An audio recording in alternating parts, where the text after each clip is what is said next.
It is a chilly-ass morning on Tuesday, late November the 28th, and indeed it is the big Tuesday for Guild Wars. It's the Tuesday that releases Living World Season 4, releases another wing for us to experience in raids, or as some people want to call it, Raid 3, or as some other people want to call it, Raid 2, and also a new fractal for us to play, along with whatever else comes with the patch. So I wanted to take a quick video today to talk about a couple of things that we missed in the lead up into this, and also just to let you guys know how I'm going to be handling the next couple of weeks, because it's going to be pretty extremely busy. So, let's just start with the things that we had missed, some of the more interesting stuff. Now, I've already talked to you about the raid teaser they did. I've already talked to you about the fractal teaser they did. There were a couple of other small things. So, first, for example, we have this. Season 4 begins in 3 days, said the devs just a couple of days ago.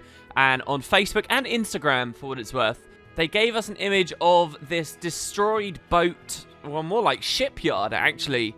Now, we did already see from the full-on trailer for this patch that there's going to be some kind of a coastal area. This is one of the few things that we have that helps us nail down where perhaps the new map might be.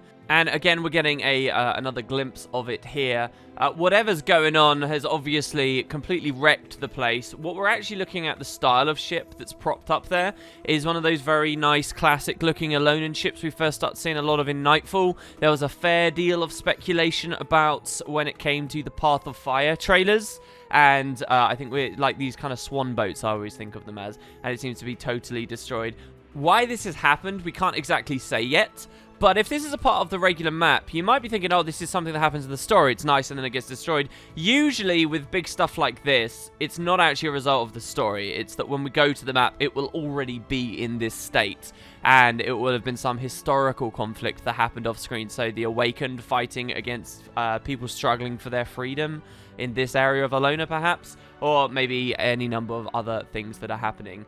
Probably one of the most conspiratorial ideas behind this image, and by the way, we can see an NPC, I think, on the bottom left. One of the weirdest ideas is that this is not in the coastland area whatsoever. It's very misty, it's very hazy, and so obviously this is actually in the mists. And we are going to the Fissure of Woe because there was like a coastline area there with ruined ships and stuff. I don't know about all of that. It would be very exciting if the devs had pulled a fast one like that. But I think the very Alolan design really does speak to something. So yeah, just a bit more of the coast. There's really not too much to look at there. Then there is another image which maybe has even less, which came just a few hours ago.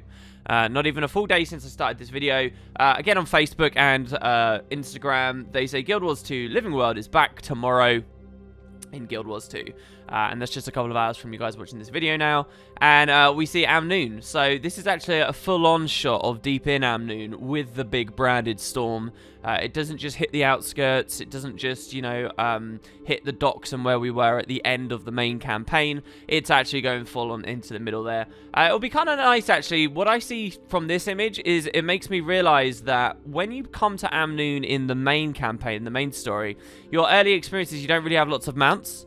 And unless you've obviously been going back doing the casino coin meta and going for some of the ultra rare loot that's on that, you might not have much experience of running around there with all the new movement capabilities. And it is quite fun to do. So if the story has got us charging around, like actually as a main component of the game's experience, except now we've got our Springers and we've got our Jackals, and maybe even some of us have got a Griffin, that could be pretty interesting as an experience. Beyond that though, I mean, what can we really say? We knew that this place was going to be attacked by branded stuff. This teaser is a lot like the very first teaser we had way back. So I guess that they've sort of bookended it with similar kind of experience. So those are all the teasers and things the devs threw out. I must say, it's a big release, and it feels like they could have done something better. I mean, just some boats, just another shot of Amnoon. Why not show us a little bit more of maybe the raid, or maybe show something totally unexpected? I mean, these patches are always big, even outside of the triple release thing, because you get a lot of general changes to the change. Maybe there would have been something meaty in there, right? And even if we look away from that, here's a really big important thing that they've done no teasing at whatsoever. And that's the idea of a new mastery and a new mount. Like, really, guys, if you rewind the clock 2 weeks or so, everyone's abuzz, myself included, with the idea that Living World episodes can give us new masteries like Season 3 did, and masteries these days are tied to mounts.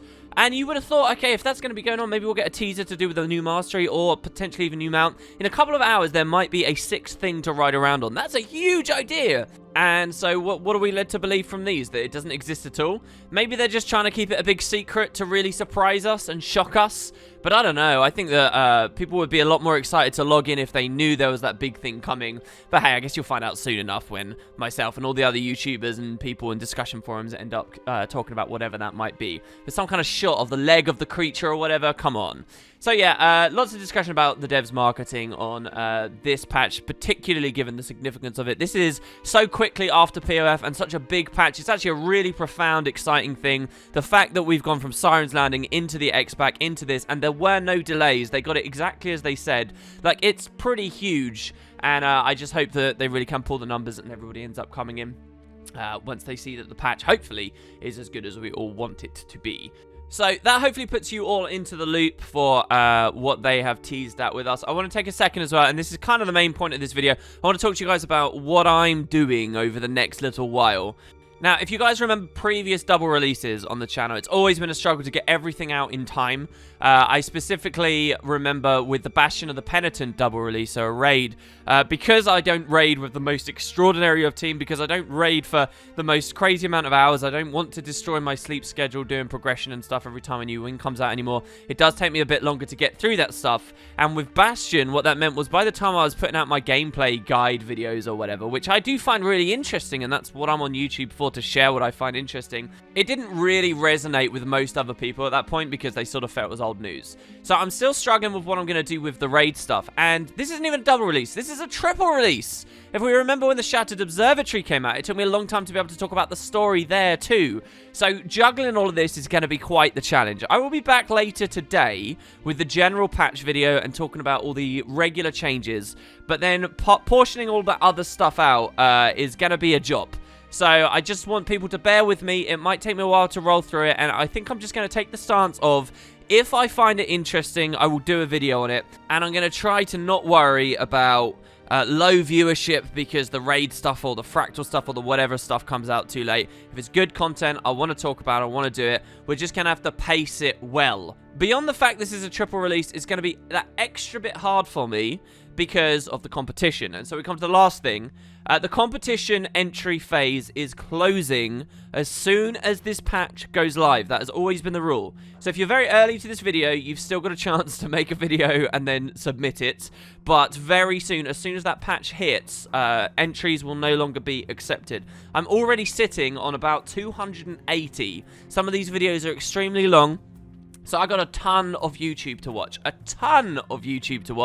and I've got to go through a whole thing where I judge it, and I want to do right by everyone. So that's going to take a huge amount of time. My plan is this. I'm going to spend the next week after this patch comes out playing the hell out of this patch and trying to make as many videos as possible about this patch. I do not anticipate being able to cover everything because there's just so much. But 1 week I'm going to give on the patch. Then I'm going to go away. I'm going to go away, and I'm going to dive into the rabbit hole of Guild Wars 2 content creators and the Path to Fire scene, and I'm going to see what we've got from the competition.